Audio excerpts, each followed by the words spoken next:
Good afternoon, everybody. I'm Catherine Davis. I'm one of the advisory teachers of the deaf in Pembrokeshire, and I'm going to finish off this afternoon's training session by explaining a little bit about BSL. I'm not going to show you loads and loads of slides because I'm just very aware that you've had a couple of hours of training. So I'm just going to talk to you a little bit about what British Sign Language is.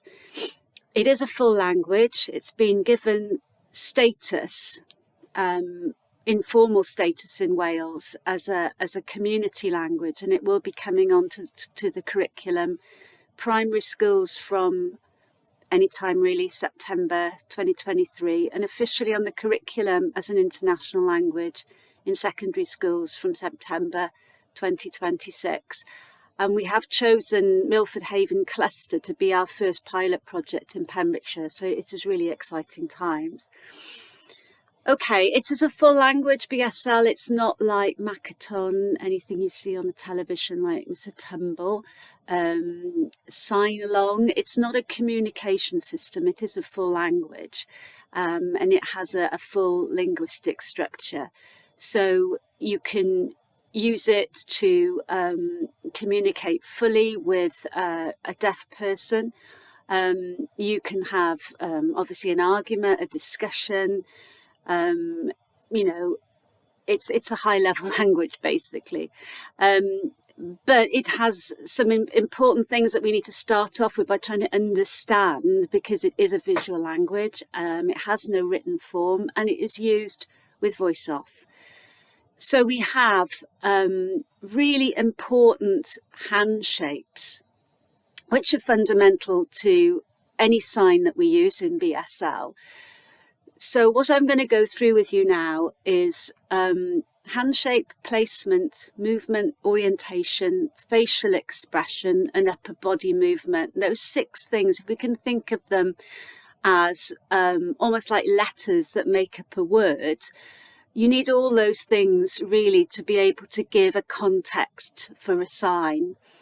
So, for example, I'll just give you, I won't be able to show you anything, but I'm just going to demonstrate. We have some hand shapes, like, for example, we've got a closed hand with our thumb up. We've got a flat hand shape. We've got a clawed hand shape. We've got a bent hand shape. We've got what we call a Y hand. We've got a pointing hand shape. When you use a hand shape, you need to have a placement for them. So they will be anywhere within this signing window, which is just above your head, just by your chest and either side. It's not we don't actually, bend down when we're signing. That's more drama. Don't reach up too far. So it's when you look at somebody, because when you're communicating BSL, you tend to look at the face all the time and not the hands. That the hands will be part of it, but you will be focused on somebody's face. So it actually needs to be within that signing window. So your hand shapes have to be somewhere around here. So for example, if you were going to sign aeroplane, it would be there. If you were going to sign book, it would be in front of you because you would be reading it. The other thing that's important is the movement of those signs. So, for example, if you were explaining an aeroplane on its journey, it would go that way. If you were describing a table in front of you, you would do it like that. If you were showing a car going up a road, you would do it like that. So your movement is really key. So far we've got hand shape. We've got where it is in that signing window, and we've got where it's going. The other important thing is the orientation of the wrist. So if you were going to sign name or ask somebody what their name is, you've got that hand shape, which we call the N shape. It comes out from the middle of your forehead, but it twists like that. Okay, this hand shape is used for other things. Can't think of anything at the moment, but anyway, we'll do name. So the orientation is around the twist of the wrist. Facial expressions, really important. We use lip patterns, tend to be English or BSL lip patterns. And with that comes facial expressions. So if you were going to sign happy, you would do that. If you're going to sign sad, you'd obviously do that. And you will see when you're looking at some signs, not evident English lip patterns, but you might have puffed out cheeks, crossed eyebrows, those sort of things.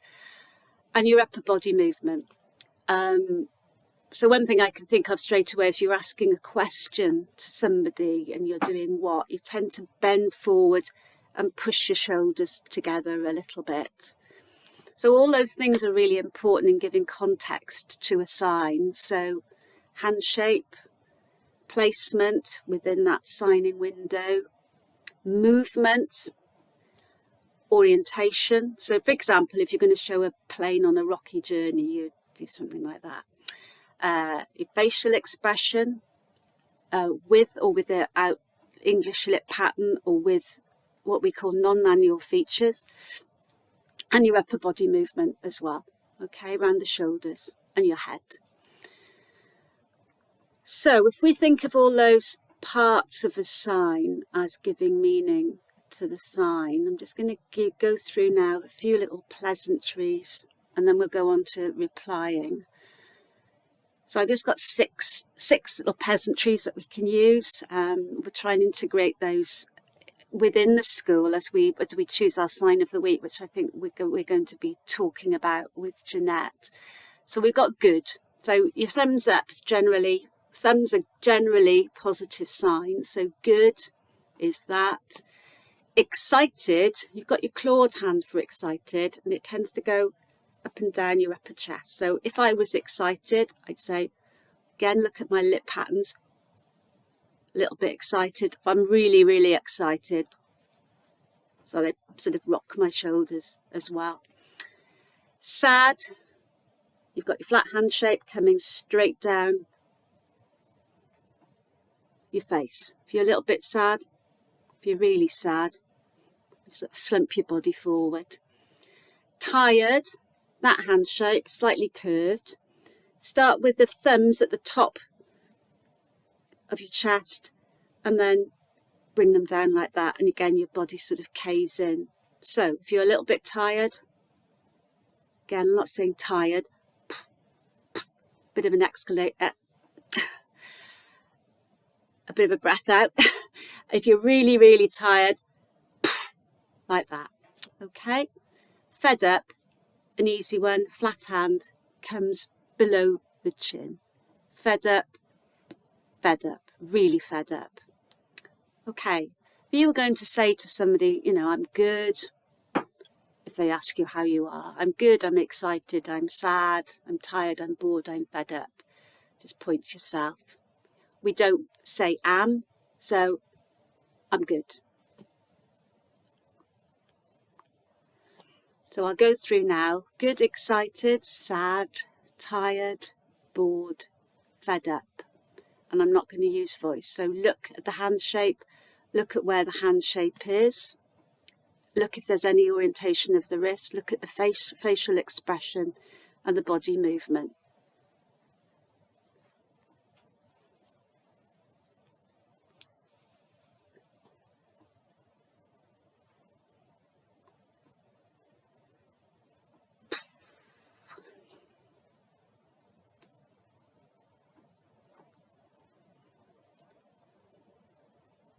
Sorry, I forgot to tell you, that was bored.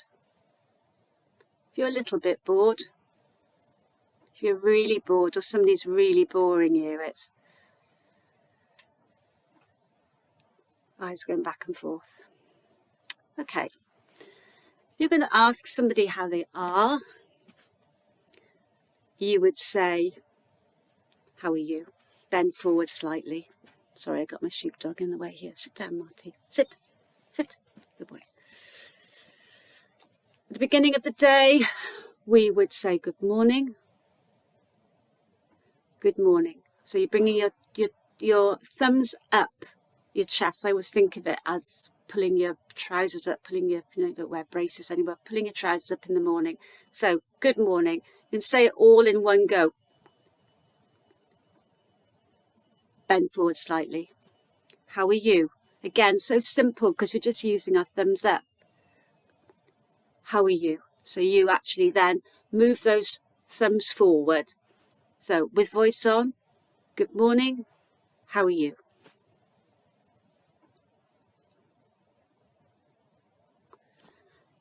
Now that you know your replies and you know the signs, you can then respond. So if somebody says to you, you can say,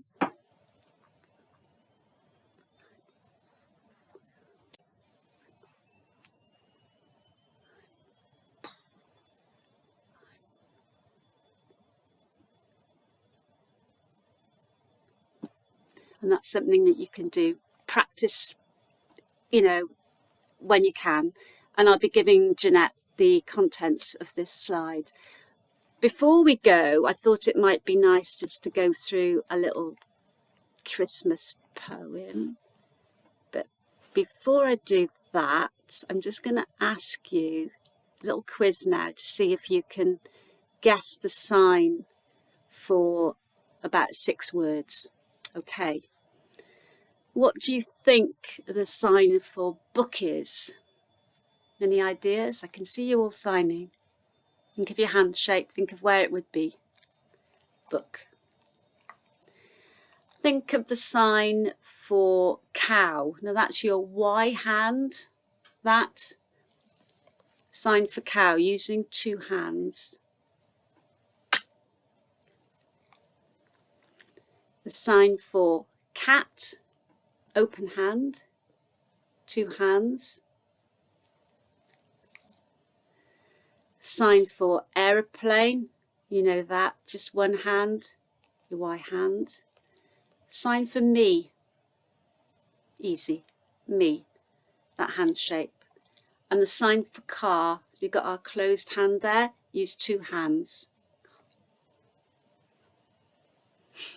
Okay, we'll go on to the Christmas poem now. I'm just going to read it to you. It has been signed as a BSL poem, but I'll tell you basically what's going to be in English. It's called Christmas. I'm dreaming of snow falling all around, Father Christmas in his sleigh, skating over the snow, flying high above. I'm going to sign it with voice on, and then I'll do it with voice off. You'll have the slide if you want to do it. If you just want to do it, or do you want to do it, share it with your class, please feel free. We've got about 4 primary schools in Pembrokeshire doing this, and they're the beginning of their, or the end of their Christmas performance. So it's quite popular. It's very short, but it's lovely. Okay. Ready? Christmas. I'm dreaming of snow falling all around.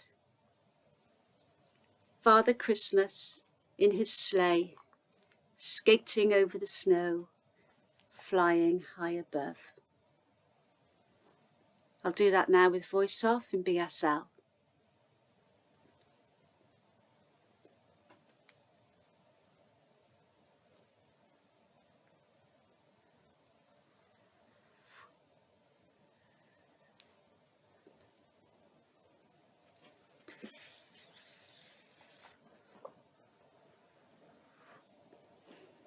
Hope you've enjoyed this little explanation, and happy signing.